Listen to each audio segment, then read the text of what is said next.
Edoardo Mangiarotti, născut la Renate, în Italia, la 17 ani, obține medalie de aur la Jocurile Olimpice de la Berlin din 1936 cu echipa la spadă. La 18 ani, la Campionatul Mondial de la Paris, obține medalia de aur cu echipa la spadă. La 19 ani, la Campionatul Mondial din Cehia, obține medalie de argint la spadă individual și bronz cu echipa de spadă. După al doilea război mondial, la 28 de ani, la Campionatul Mondial de Lisabona, obține 2 medalii de bronz la spadă, echipe și floretă individual. La 29 de ani, la Jocurile Olimpice de la Londra din 1948, obține 2 medalii de argint la floretă echipă și spadă echipe, plus bronz la spadă individual. La 30 de ani, la Campionatul Mondial de la Cairo, obține aur la spadă echipă și bronz la floretă individual.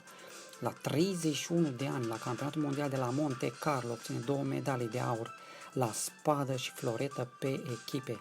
La 32 de ani, la Campionatul Mondial de la Stockholm, obține aur la spadă individual și 2 medalii de argint la floretă individual și echipe. La 33 de ani, la Jocurile Olimpice de la Helsinki din 1952, obține 2 medalii de aur la spadă individual și echipe și 2 medalii de argint la floretă individual și echipe. La 34 de ani, la Campionatul Mondial de la Bruxelles, obține aur la spadă echipă și 2 medalii de argint la floretă individual și echipe.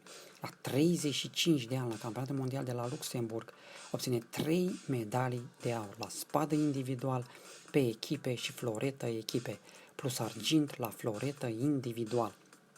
La 36 de ani, la Campionatul Mondial de la Roma, obține 2 medalii de aur la spadă, echipe și floretă echipe. La 37 de ani, la Jocurile Olimpice de la Melbourne din 1956, 2 medalii de aur, floretă echipă și spadă echipă, plus bronz la spadă individual.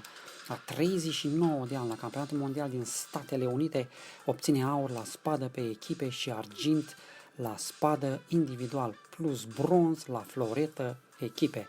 La 41 de ani, la Jocurile Olimpice de la Roma din 1960, obține aur la spadă pe echipe și argint la floretă pe echipe.